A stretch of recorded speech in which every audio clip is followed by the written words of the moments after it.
Teen Minds Redefined. You're listening to the podcast with Cheryl Pankhurst.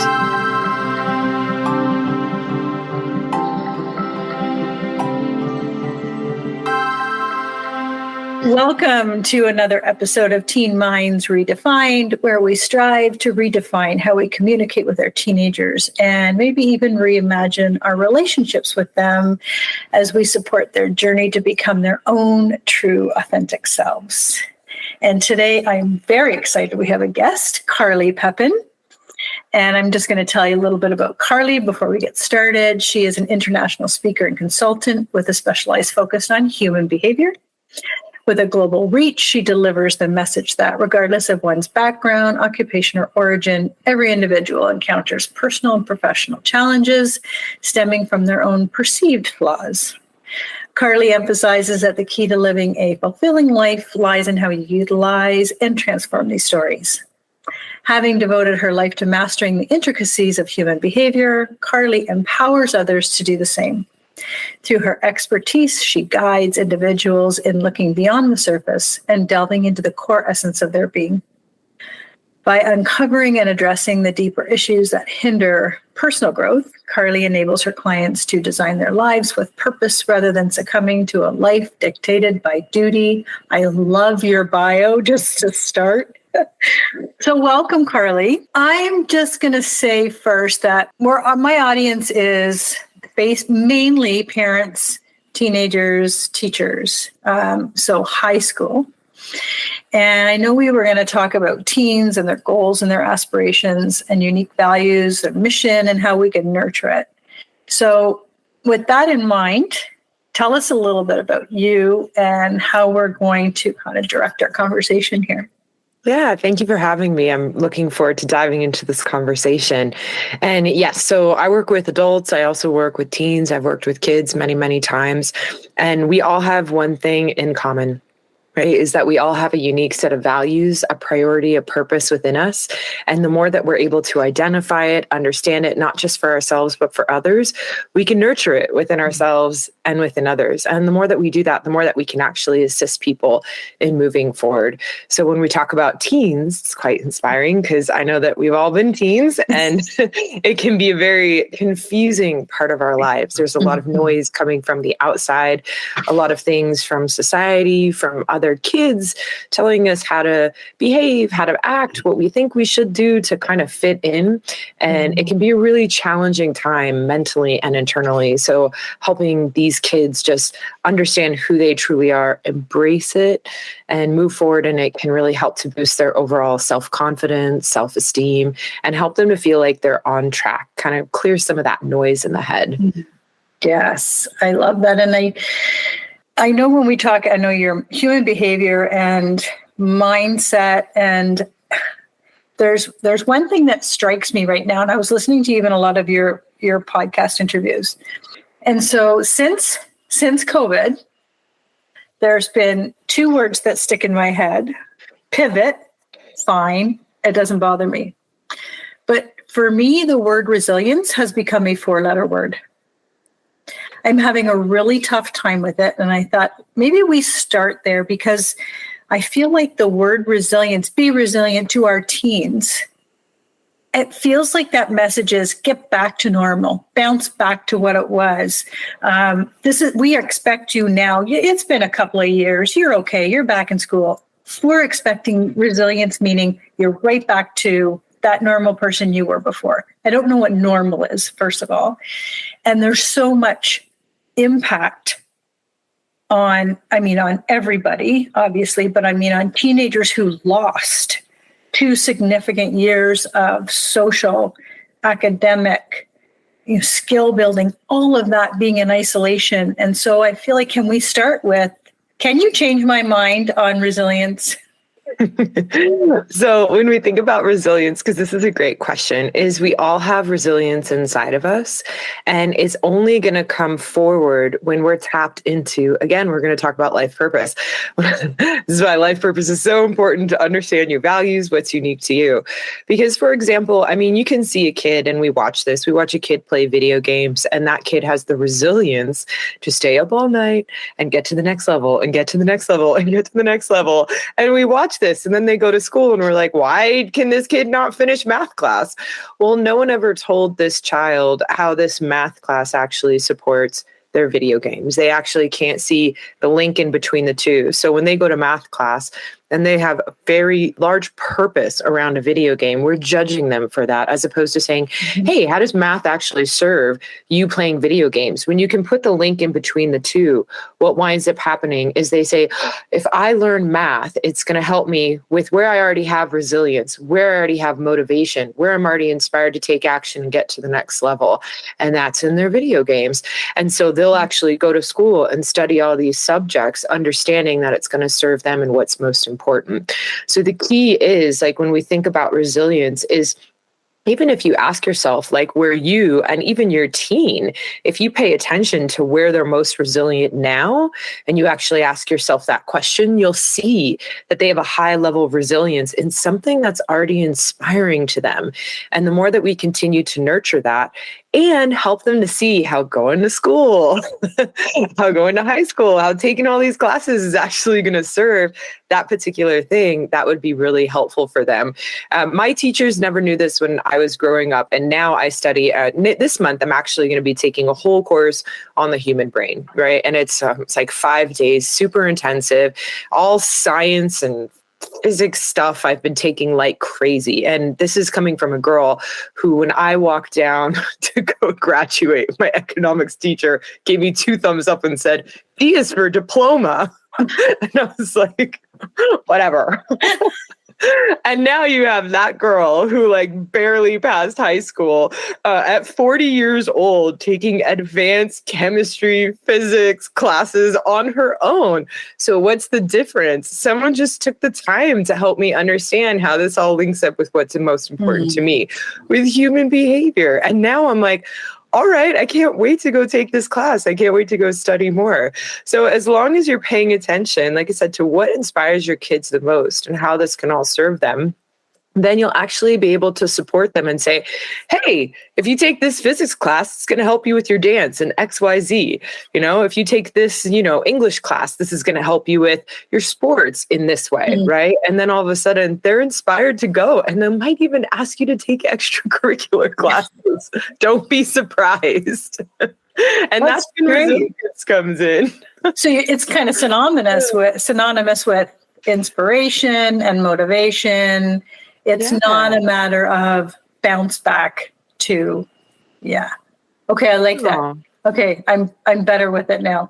It was, just one of those real triggering words where I feel like these poor kids, what are we saying to them when they come back? It was just making me so nervous, and I didn't like it. So, okay, so as adults, so I'm going now on your, the path to, our purpose and our mission and our values. So here's what I'm thinking. I'm now 58, and maybe for the last 15 years, I've started noticing, meditation is great and journaling is great, and this doesn't feel good, so I'm not going to do it. I'm going to say no to this. But I waited till now. And then I see, when you go on these Facebook groups and these common element platforms, it's that age group that they're talking about. Oh, now I know. How do we foster this in our teens now? So they don't have to wait till they're 50 and go, this soul-sucking job, I hate it. Like, how do we instill that and foster in them now? It's a beautiful question. And it's interesting because it's sales. Guys, we're going to be in sales.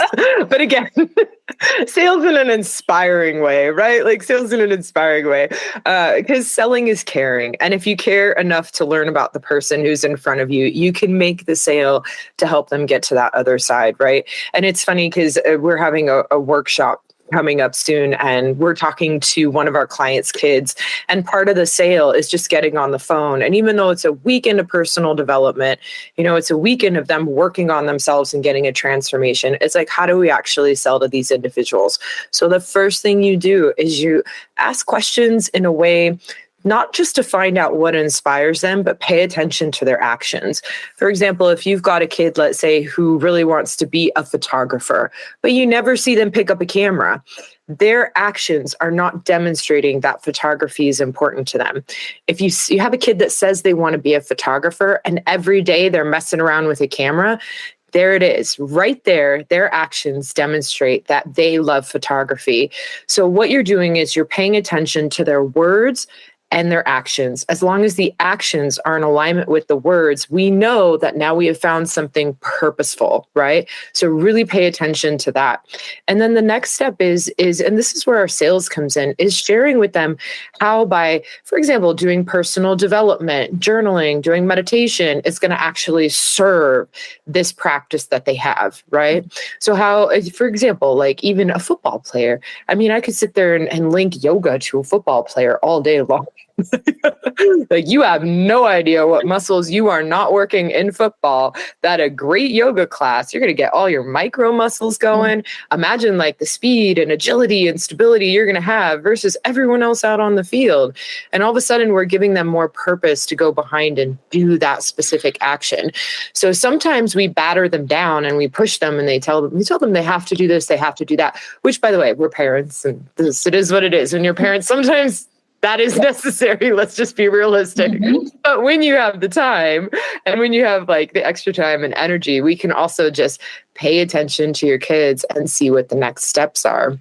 And making sure, too, we're shifting our judgments. I was working with a parent of a teen, and part of what we worked on was he was judging his teen for reading Vogue magazine and thought about body dysmorphia and challenges like this and being into fashion, right? Because they were so scared of all the body dysmorphia components out there. But when I actually showed him how inspiring fashion was to his daughter, as opposed to worrying about the body dysmorphia, because it's like, it's uncommon anyways. It's probably already there, and it's probably just from school.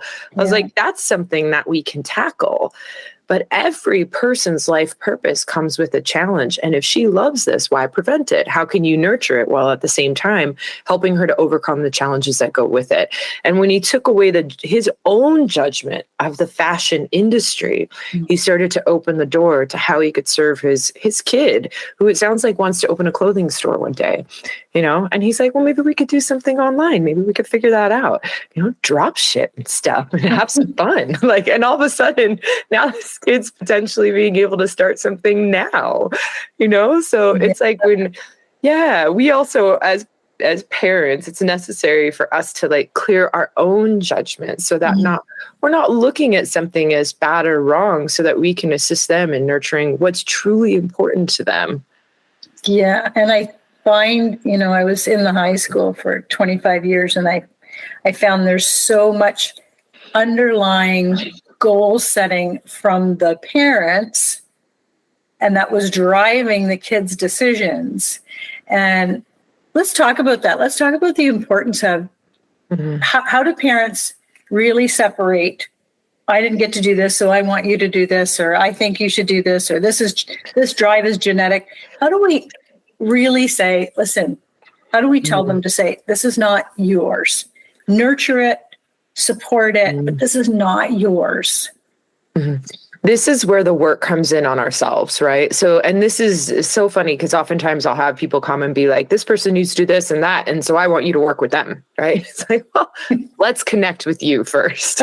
And then let's see after we're done if you even care about pushing them to do exactly what you think that they should do.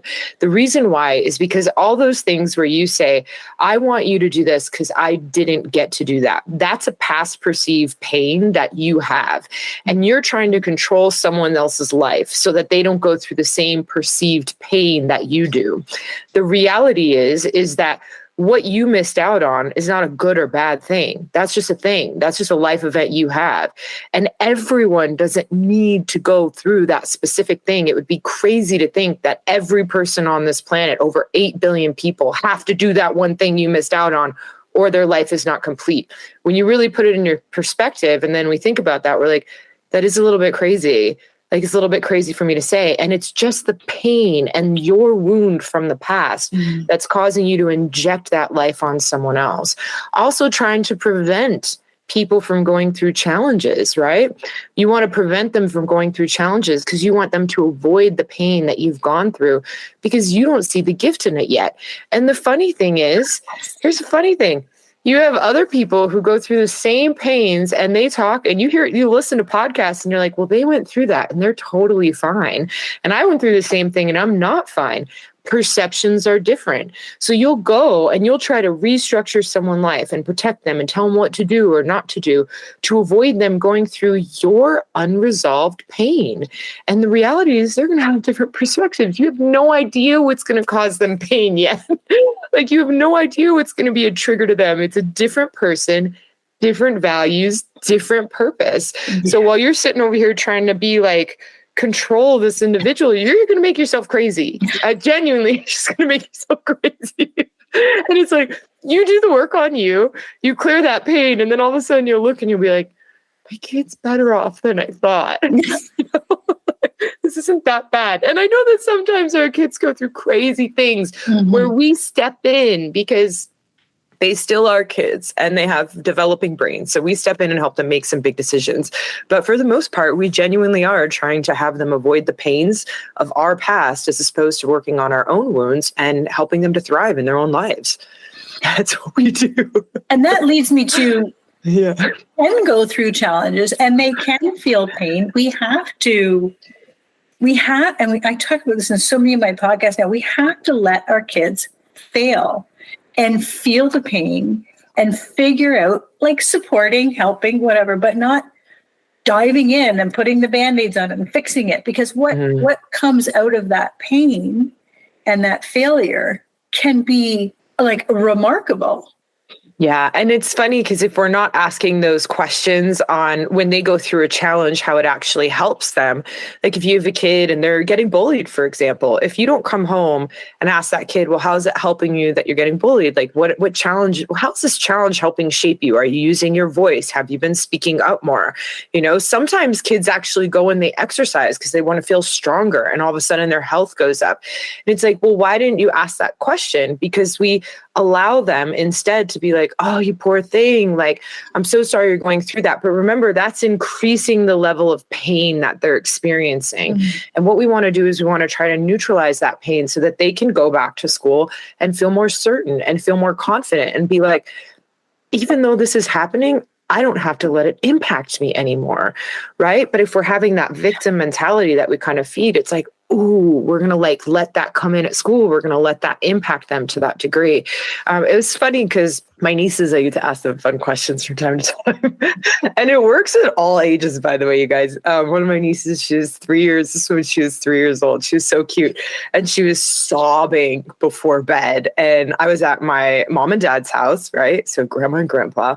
And she's right before bed and she's sobbing. And I looked at her and I was like, what do you get when you cry? I was like, what kind of cool stuff do you get? And I'm asking her questions and I go, do you get, because she's like screaming at the top of her lungs. And I was like, does grandma come in and give you extra attention? And do you get to read books for longer? She immediately stops crying.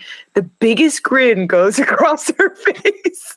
And she looks at me and her eyes widen and she's like, yeah.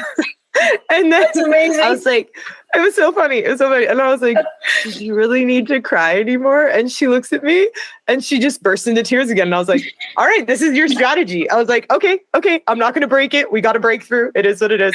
But again, it's like, okay, I just had this little moment with like a 3-year-old that gave me the opportunity to help her see that even though she was really stressed out, there was the other side there that she was gaining things from it. And it's like when we shift that perception, like it really changes your whole life. Yeah, I'm thinking about 18 different situations where saying, how is this challenge helping you? Yes. Like, oh, like mic drop. Yeah. In everybody. Like if parents started that now, then that would become ingrained for the rest. Like, here's the life skill, not just high school, not just get through 16. This is, oh man, I lost my job. How is this helping me? Oh, okay. Well, I can do this, or I can, like, what a change. Oh, it's beautiful. And I love it. Because we wait, it's like you said, like, you wait until you're in your 50s and 60s to find out how all your challenges served you. And it's like, instead of just asking the kid, and part of it too is working on yourself, because I know in that moment that your kid comes home, it had a rough day, like got bullied at school, you're going to feel compassion because you still haven't worked on your old wounds from bullying yet, which means, guess what? You're going to have compassion for your kid. You're going to let him play the victim in a sense, as opposed to it's like, okay, how can we help you to get empowered right now? Why are you getting bullied at school? Like, how is this serving you? And how can we help empower you to shift this situation into a different form? So it's like, when we can get out of our own pains, then we can start asking quality questions instead of buying into pain. It's very easy. And by the way, our kids, as my niece beautifully demonstrated, can help run us and control us with our compassion, because they know we're weak there. And I remember thinking it as a kid, like, Mom will never say no to this. Like, she'll feel too bad. She'll never say no. I'm going to go for it. Yeah, you knew which parent to pick. Yeah. Every time. Oh, every time. Work on your stuff so your kids don't control you. Well, I did an interview with, her name's going to escape me because I'm terrible. It'll come back. And we talked about failure. And she went right down the path where, what happens when kids fail? She's like, is it the kid's failure, or is it your own perception of, oh, he's not going to make the team. And they're going to like feel that energy, like do your own work. This seems to be such a common element in my interviews. It's like, work on your own shit right now before. So your kid comes home, big challenge. Do you have opportunity for them to feel the feelings without going down that rabbit hole? Like, what's that transition before you launch into the really good questions? Yeah. And here's where a beautiful balance comes in, doing like this work with human behavior, personal development. The first step for me, and it would be the same thing that I apply to kids, is like, what are the feelings? What are the challenges that they're going through? Because you can't identify what to work on and what to help them with if you don't know what the biggest problem is. And the biggest problem is in the emotion, right? So first we pull out the emotions, we figure out what they're feeling, what's challenging them the most, what they'll get from having that conversation, right? Telling you the story. And then it's like, okay, cool. This is where their biggest challenge is. Now let's solve it, right? So it's a balance of both. One is not better than the other, but when you use the two together, it really becomes that powerhouse, right? Yeah. And I think the way you're saying that too is you have to be really hyper aware that you're not understanding what the problem is from your perception. You're actually listening to what their problem is, and I feel like, the kid got bullied, he came home bullied, and I'm thinking, I'm never going to make a friend. And that's not at all what the kid's worried about. There's a party Saturday night and they don't know whether, so I think really active listening, as usual, comes in with anybody, but we're talking about teenagers. Yeah. So let's say we have teenagers listening, and I tell parents all the time, I know if I said to any kid, hey, listen to the podcast I listen to, a teenager would be like, oh my God, you're so lame. That's not happening. But if you can trap your kid in the car because they need a ride to the mall and you turn on the podcast, maybe you can get their take on some of this. So let's say teens are listening. Can you give them some active advice or inspiration to look at their own goals and missions and values and how to be proud of that? Yeah. So if they're listening, this is way more fun than you think it is. Number one, like, it doesn't have to be like boring therapy. We're going to work on ourselves.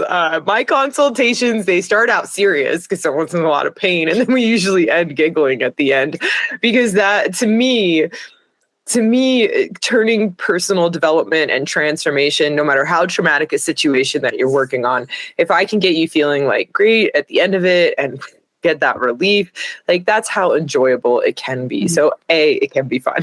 That's one. Two, when you learn about who you are, like if you're listening to this, I don't want you to have unrealistic expectations on your parents to listen to something like this and then shift their behavior and be the best parents ever. That's also in your perception. So it's also shifting the perception, realizing we're all humans. Your parents are going to implement some of this stuff that they've learned on your podcast and other places. And then they're also not, and they're just going to be human beings, because reality check, you challenge them. You challenge them to such a great degree that every now and then they're going to freak out on you. It's wisdom to learn what you're doing, because I guarantee you can control it to a greater degree than you think. The other thing too is like understanding who you are to a great degree. Don't expect your parents to just figure all this out for you. If you're not asking yourself those questions, holding yourself accountable, then you're never going to be able to explain it to them in a quality way. To the degree that parents are going to sell you as a kid are going to sell parents. And if you know yourself well enough that you can describe something to the T to a very great degree, it actually is really going to get you what you want. Funny story. I remember this. One of my friends, one of her kids, like 10 years ago, wanted to have ice cream for breakfast. 7 years old, wakes up and says, "Mom, can I have ice cream for breakfast?" She's really into health, right? And she goes, no, you can't have ice cream for breakfast. It's not a good idea. And he's like, "But Mom, look at the ingredients on this cereal box." And the kid's like 7. And he reads it and he goes, "And look at the ingredients on ice cream." She goes, "It's basically the same thing." And he goes to this like whole discussion about health. And he's like, "And if you're not going to cook me eggs anyways, and I get to eat this, I don't see why I can't have ice cream." And we both looked at each other and we were like, "Okay." And she goes, "You can have ice cream." She goes, "Good sell. Like you can definitely have want ice cream." Yeah. And then she's like, "You guys can all have ice cream." It is the same thing. But it was funny. It's like he knew he was smart enough to like sell in his mom's value system, and then the kid gets ice cream for breakfast. So it's like, if you want your ice cream in life, it's like, how do you also know yourself well enough, know other people well enough to be able to share that with them? If you want to go to a certain school, if you want to do extracurricular activities, make sure that you understand not just your family, but yourself well enough. And don't ask to do something. If you say, "I want to play guitar," but then all of a sudden I don't ever see you playing guitar at home, they're not going to want to get you guitar lessons. If you're practicing guitar every day at home by yourself and you want to get guitar lessons, they're going to give you guitar lessons. If your life shows evidence that something is important, I guarantee you most parents want to invest in that when they can afford it.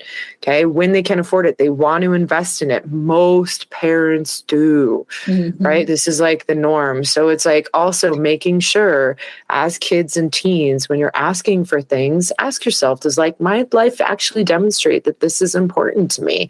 And pay attention. If you keep saying you want to do something, but you're not doing it, don't beat yourself up all day long for not doing that thing. The truth is that's not your values. That's not your priority. That's not your purpose. See what you actually are investing your time in anyways, and realize that's your priority and purpose. And even if it's social, one of my clients right now, she has an amazing social network. It's incredible to see the network that she's built, because she has such a high value on social and connection.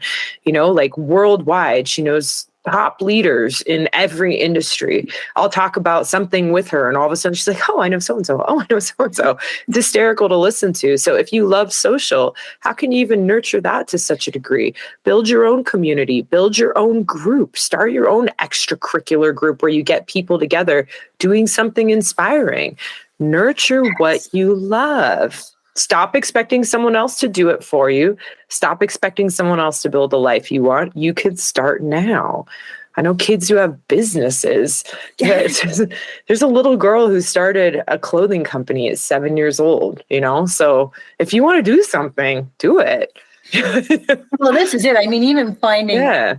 you find all the terrible things about COVID, and I've said that word 100 times, but I also opened up doors for kids. And when we're talking about, even when I'm talking to parents, they don't want to go to college, they don't want to university, they have no goals, they have no dreams. And I'm like, there's so much more.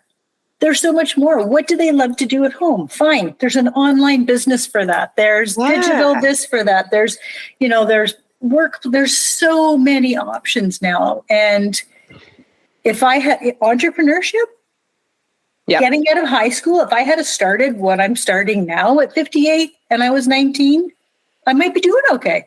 It would be different for sure. Yes. And not working for someone else's dream, but working for my own dream. And I would love to put that in kids' heads now. But they also need the support of the parents who are like, no, you need to get 90. You need to be an engineer. You need to be. So heavy. Yeah, it's intense. And the crazy thing is it's funny, even video games, whenever I hear kids play video games and I hear parents complain, I'm like, well, what are they doing? What are they interested in? Because I have many clients in the video game industry. This industry is bigger than the sports industry and the beauty industry combined. If you for a second don't think your kids cannot make money in video games, you're crazy.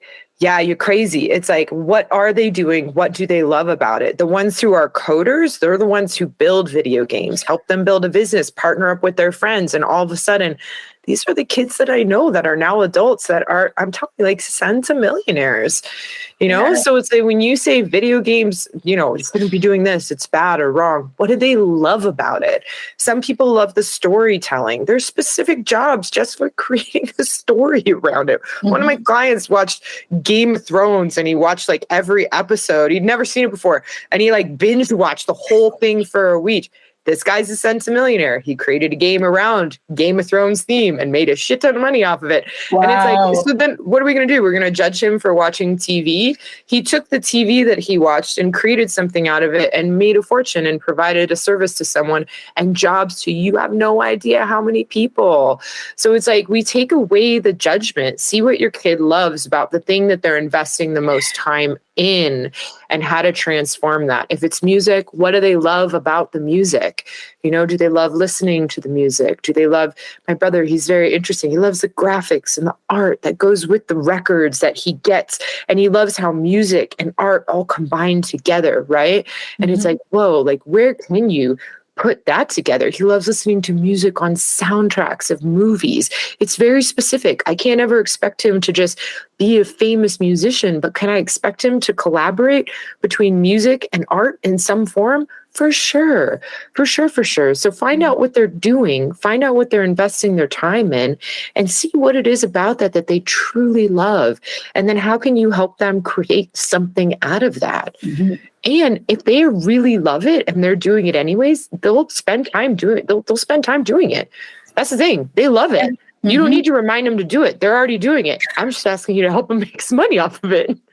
So there's a perception. He watches Game of Thrones and becomes a millionaire. I binged Game of Thrones and I needed therapy. Oh my God. So there's two different perceptions right there. There you go. And I was like, and then I watched it. And after that, I was like, all right, I'll watch it now. And I watched it. I was like, this is good. Yes. Just for an example, my daughter is now 30 and she went to college and she was doing writing and copywriting and promo writing commercials, and said to me maybe about a year ago, and I'm totally outing her maybe about her career, but she said, this isn't fun. But on the side, she did art and she was doing installations and video art and just crazy, beautiful stuff. And I finally said to her, you light up every time you talk about art. Go back to school, figure it out, get OSAP, whatever it is. And she was, the money and the debt, I'm going to have 4 years of student debt. I said, if you're doing what you love, you will figure this out. Don't wait till now.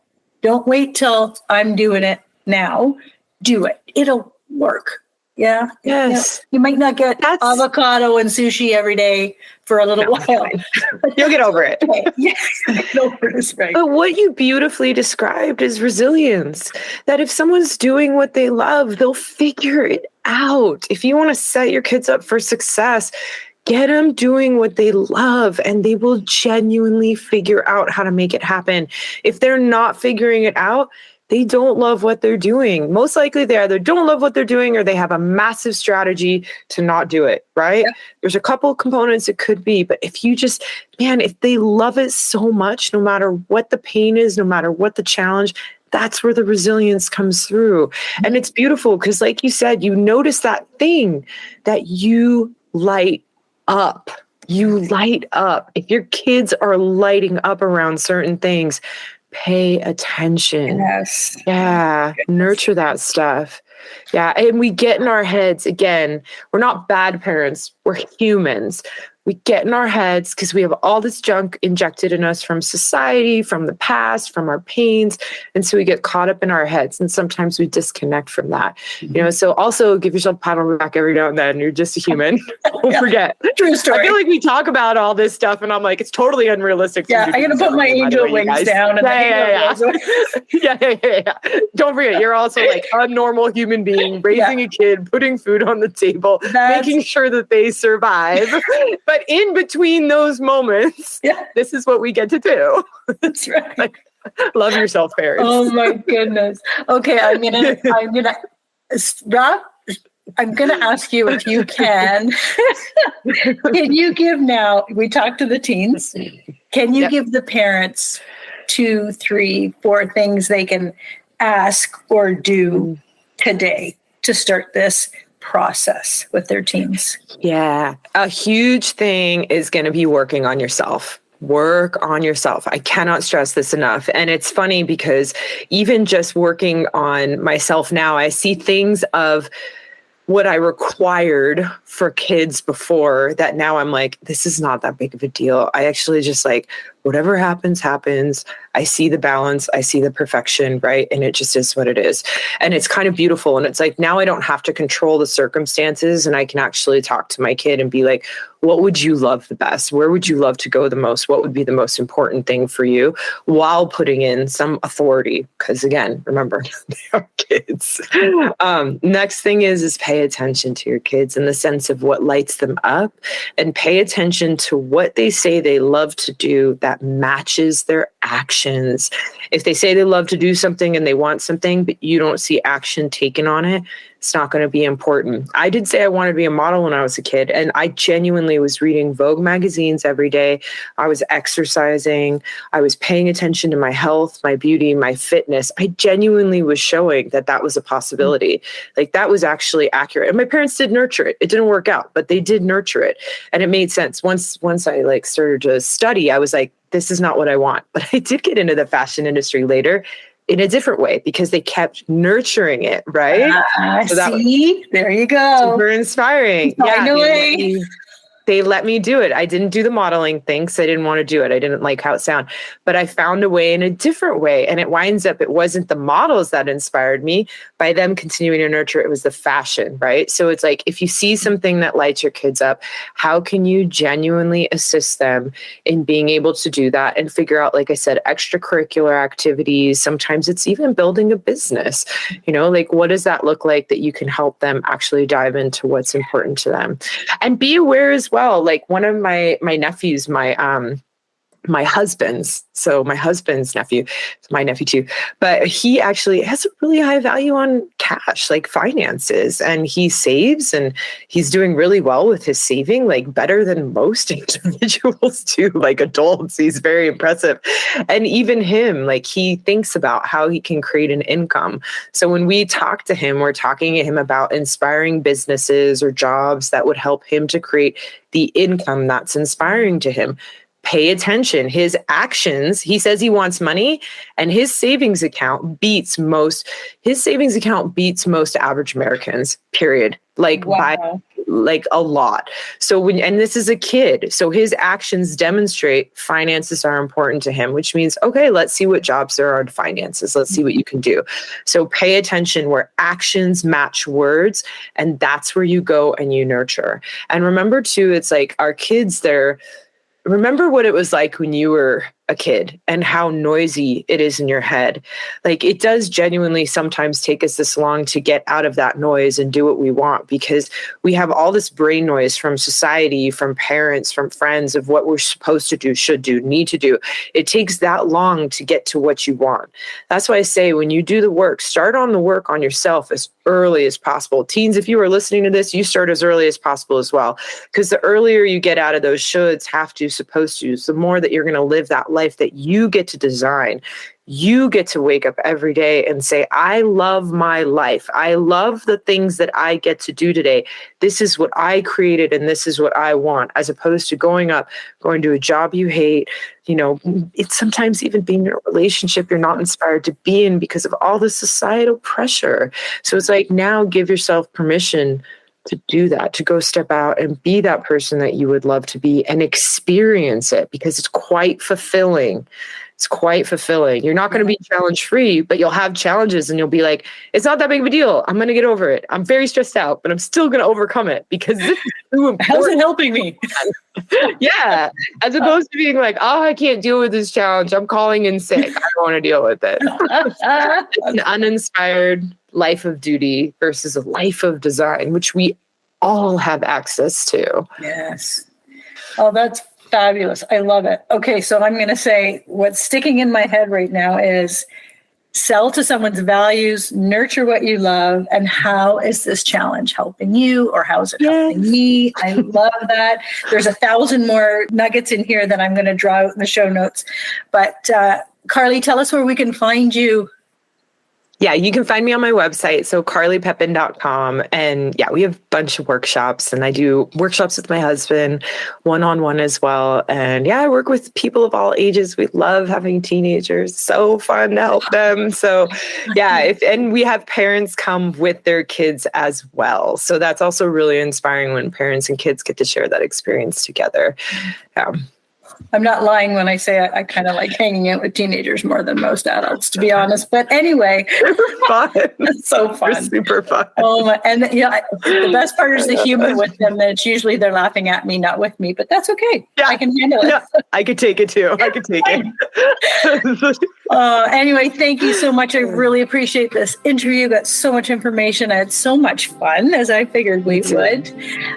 Thank you again for listening to Teen Minds Redefined. We'll just wrap this up. Everything will be in the show notes, and we'll see you next time. Teen Minds Redefined with Cheryl Pankhurst. New episodes out every Wednesday. Thanks for stopping by.